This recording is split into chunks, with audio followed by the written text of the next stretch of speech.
Hey y'all, welcome back. Today's video is about career lessons, and I'm going to tell you 3 lessons I've learned since I started my own business. So stay tuned, it's story time.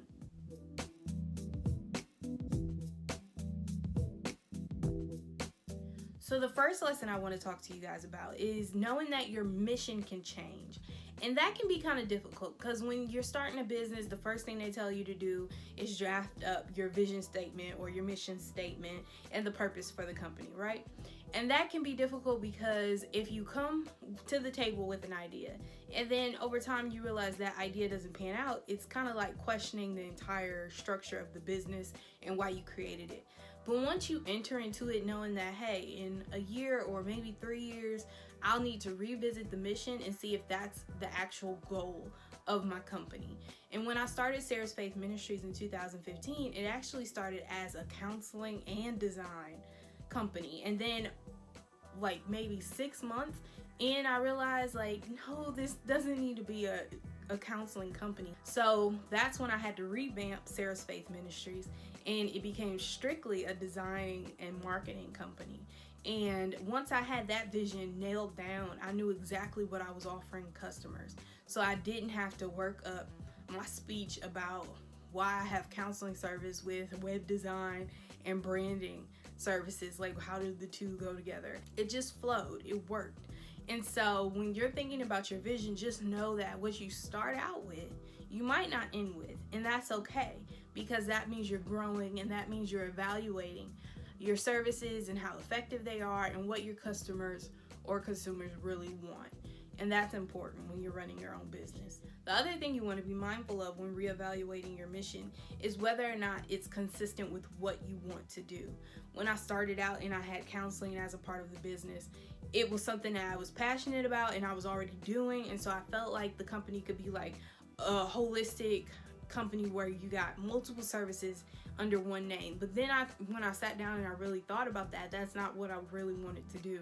I really wanted to offer people design services, and that's what I was focused on. So once I pinpointed the fact that I'm here to offer people design services, I was able to tailor my services and my mission around that one issue. And once you figured out what your mission is and how your services work to fulfill your mission, you start to craft your company's story. And I think that's one of the most beautiful parts about being a business owner and being the president and CEO or whatever title you choose to use of your company. You have the right to steer and craft your company's story, and that's a beautiful experience because you get to tell how that company came about. In my case, I started Sarah's Faith Ministries and named it Sarah's Faith Ministries because I felt connected to the biblical character Sarah. Growing up, my family was really spiritual, and we believed that we all had biblical names that modeled our physical life, right? And so my biblical character was Sarah. And I was like, not really an old woman waiting for a kid.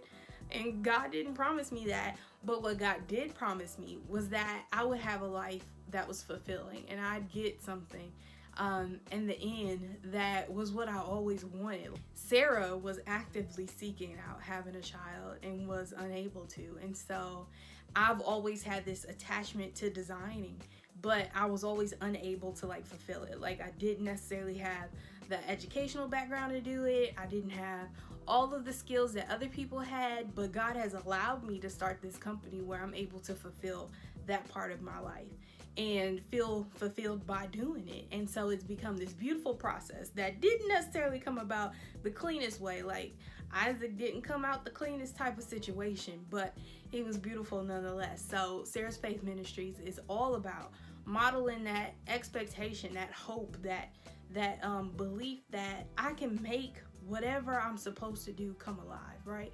I can come alive. I can make my dreams a reality.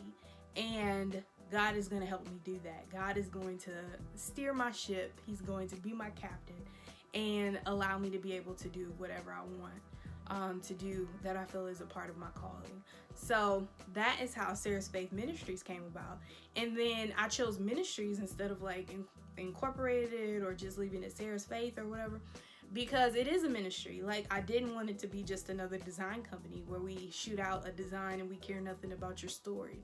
If you want to take the time to tell us your story, we want to be here. We want to honor the fact that you're sharing in an experience with us. You're bringing your baby to life.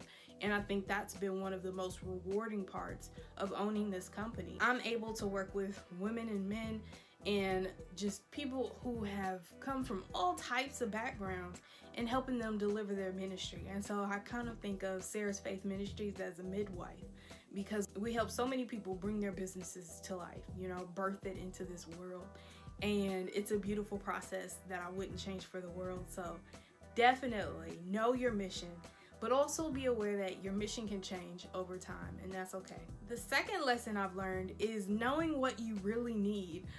Owning a designing company, I didn't realize like how many gadgets and things that you just look at and you want. Like, I'm a big tech person anyways, so if it's like a new tablet, a new pen, a new app, I'm all about getting it. I'm like, let's get it, let's try it. If I don't like it, I can always throw it out or just don't use it, but I always have it, And so that becomes a really sticky situation, because it flows from being a part of your personal lifestyle to being a part of your business lifestyle. And when you run a business, you can't just afford to buy anything and everything that comes out on the market.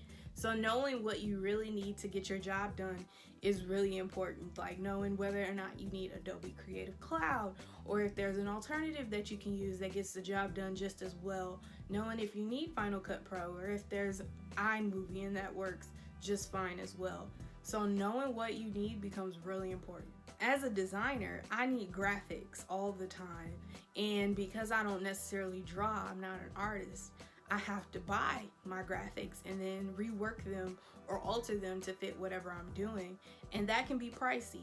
So knowing that you have to invest in graphics or you have to hire a graphic artist is really important. So you have to calculate that overhead cost and like how much will the platforms or software cost you, and then how much you'll have to pay for labor, because labor has to be calculated into the equation as well. You have to know how much your graphic artist is going to cost you, and then be cognizant of that as you're getting accounts and buying all of your tools and toys is what I like to call them. You also have to account for your marketing. Marketing is a huge part of owning a business. Like, it's impossible for people to know you exist when there are so many different companies that do the exact same thing as you. Like graphic design, we all know, like you can always hire somebody to do a flyer. So what makes me different? Why is my company the company you should go with instead of another company? I like to say that it's because I care about your story, right? I care about what your company is doing, what your ministry is doing, what your business is doing, and I want to help you do that. And so people will gravitate to your company based on how they feel they connect with your story. And as you can see, storytelling is in all aspects of my life, not just blogging and my personal business, but also Sarah's Faith Ministries as well. So knowing what you need is really important, and then calculating overhead costs and service and labor and all of that has to happen in order for you to have a business that's running efficiently.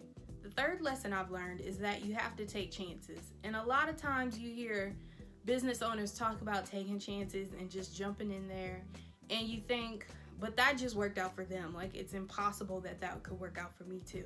And it's not. It's really possible. Like, to date, I've had more design accounts than I ever thought I would have in almost 3 years. Like, it's incredible how much I've been able to do just in the past 6 months. And that's God, and just a willingness to jump in there, and try it. If you fail, like we all fail at something. And with business, you just pick up the pieces and try again, right? It's trial and error every time. And so don't be discouraged because you think your idea is stupid or there are tons of businesses out there. Like, you set yourself apart. You become unique, and people will honor the fact that you're out there and you're trying to offer them a service, and they'll appreciate it. So you have to take chances. You have to be willing to go the extra mile and put yourself out there. You have to put yourself out there, because that's the only way that you'll know whether or not it's meant to be. And to date, I think it was meant to be. I think it was meant to be. I'm pretty confident that I'm supposed to be here and I'm supposed to be doing this. hence why it's my full-time job now. So again, visit sarahsfaithministries.com and be sure to hit us up on Twitter or Facebook and let me know if there's something that you need help designing, or if you just like to chat about your company's story. We do branding too, so I'd love to discuss what your business is and how you can work to service the people in your community a bit better. So again, the 3 lessons that I've learned since I started my own business is 1, knowing that your mission can change, and 2, knowing what you need, and 3, taking chances. Hopefully my 3 lessons can teach you something as you go forward and try to start your own business, or you could just keep it in the back of your mind until you decide it's time. But again, 3 was taking chances, so don't wait too long.